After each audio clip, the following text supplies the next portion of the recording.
الحمد لله حمدا كثيرا طيبا مباركا فيه كما يحب ربنا ويرضى، والصلاة والسلام على النبي الرحمة وعلى آله وأصحابه ومن اتبعهم بإحسان إلى يوم الدين. وبعد.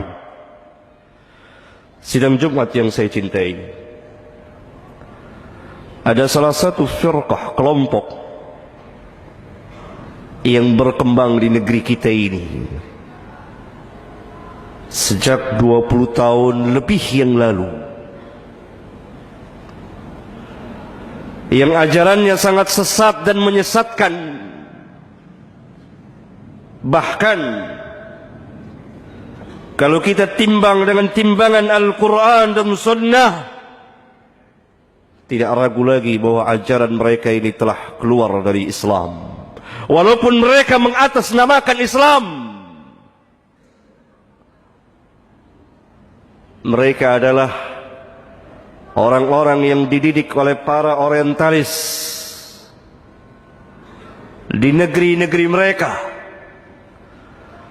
2-3 abad yang lalu, para orientalis itu langsung mendatangi negeri-negeri Islam, Indonesia, Malaysia, Pakistan, Mesir, dan seterusnya.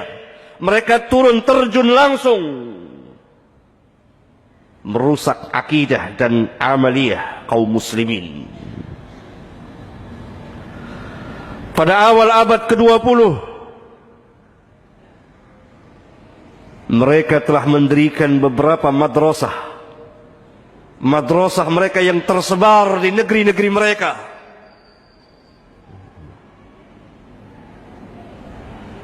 Kemudian mereka mengundang abnaul Islam, anak-anak Islami, untuk belajar ke negeri-negeri mereka.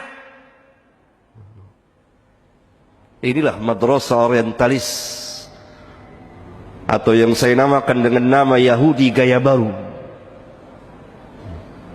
Selesai mereka menamatkan pelajaran, mereka belajar tentang Islam biza'mihim, menurut persangkaan mereka. Kemudian mereka pulang ke negeri-negeri mereka, mengajarkan Islam kepada kaum muslimin yang tidak pernah kita dengar dari bapak dan kakek kita, tidak pernah kita dengar dari Al-Quran dan Sunnah Rasulullah Sallallahu Alaihi Wasallam. Terus berkembang. Mereka pun membuat perguruan, madrasah kecil di negeri-negeri kaum muslimin. Apa inti ajaran mereka? Dan ini tersebar di sebagian perguruan Islam.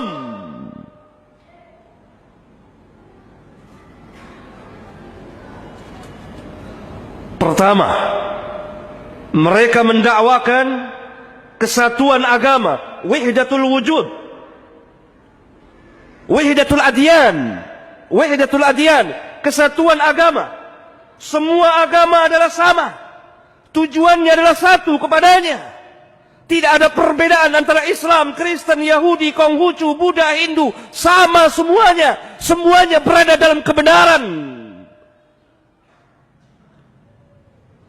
Ini ajaran yang sangat berbahaya,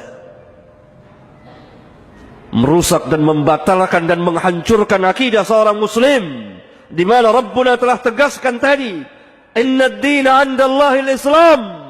Tidak ada agama yang sah di sisi Allah kecuali Islam. Wa raditu lakumul Islam dina, dan aku redha Islam sebagai agama bagimu. Wa may yabtaghi ghairal Islam dinan fala yuqbal minhu wa huwa fil akhirati minal khasirin. Barang siapa yang mencari selain dari Islam, maka tidak akan diterima agamanya dan dia termasuk orang yang rugi nanti di akhirat. Berkembang ajaran ini sejak kurang lebih 20 tahun yang lalu di negeri ini, dengan sejumlah tokoh-tokohnya. Kemudian sekarang mereka telah mempunyai anak cucu dan mengembangkan lagi ajarannya, wahdatul adyan, kesatuan keagamaan ini. Yang kedua dari inti ajaran mereka memasukkan keraguan ke hati kaum muslimin untuk meragukan kebenaran Islam, meragukan kebenaran Al-Quran, meragukan kebenaran sunnah, meragukan kebenaran dakwah para sahabat ridwanullah alaihim jami'an, mencaci maki para ulama kita dari generasi ke generasi, sampai Al-Imam Asy-Syafi'i pun tidak luput dari caci maki mereka. Padahal Rabbuna telah menegaskan kepada kita, al-haqqu min rabbika fala takunanna minal mumtarin. Yang hak itu dari Rabbmu, maka jangan sekali-kali engkau menjadi orang yang ragu. Kita yakin akan kebenaran Islam, kita yakin akan kebenaran Nabi yang mulia sallallahu alaihi wasallam, kita yakin akan kebenaran Al-Quran dari awal sampai akhir, meskipun kita belum paham sebagiannya atau secara keseluruhannya. Qul sadaqallah, katakan benarlah Allah. Sebagaimana Nabi yang mulia pernah bersabda, ma kharaja minni illa haqqun, tidak keluar dariku melainkan kebenaran, yang adalah kebenaran di atas kebenaran. Mereka memasukkan sedikit demi sedikit keraguan demi keraguan di dalam hati, tasykik di dalam hati seorang mukmin. Padahal kalau kita membaca Al-Quran, di awal-awal Quran, di awal surat Al-Baqarah, Allah berfirman, Alif Lam Mim, dzalikal kitabu la raiba fihi hudan lil muttaqin. Alif Lam Mim, kitab ini la raiba fihi, tidak ada satupun keraguan, tidak dimasuki satupun tuduhan, tidak ada keraguan akan kebenarannya, tidak ada keraguan bahwa Al-Quran adalah kalamullah, tidak ada keraguan bahwa Muhammad sallallahu alaihi wasallam adalah utusan Allah tabaraka wa taala. Yang ketiga, inti dari ajaran mereka mencampur adukan antara yang hak dan yang batil. Ini adalah asas daripada ajaran Yahudi. Karena itu Allah menegur di kitabnya beberapa kali, ya ahlal kitab, lima talbisul haqqa bil batili wa taktumul haqqa wa antum ta'lamun. Wahai ahlul kitab, kenapa kamu mencampurkan yang hak dengan yang batil dan kamu sembunyikan kebenaran padahal kamu tahu? Mereka memasukkan ajaran-ajaran dari luar Islam ke dalam Islam. Salah satunya lah yang berkembang pesat di negeri kita adalah Natalan bersama, ikut perayaan hari-hari keagamaan dari agama-agama yang lain dan lain-lain. Mereka memasukkan dalam peribadat, dalam keyakinan, dalam peribadatan, dalam akhlak, dalam muamalah.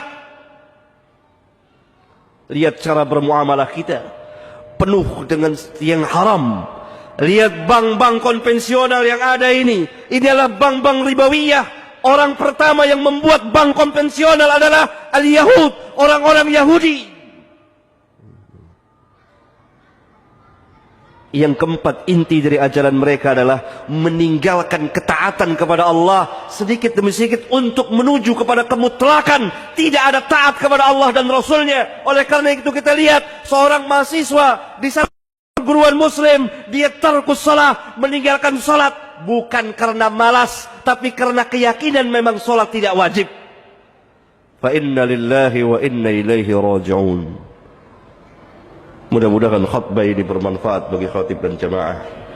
Allahumma ighfir lil mu'minina wal mu'minat wal muslimina wal muslimat al ahya'i minhum wal amwat. Rabbana atina fid dunya hasanah وفي الآخرة حسنة وقنا عذاب النار والحمد لله رب العالمين.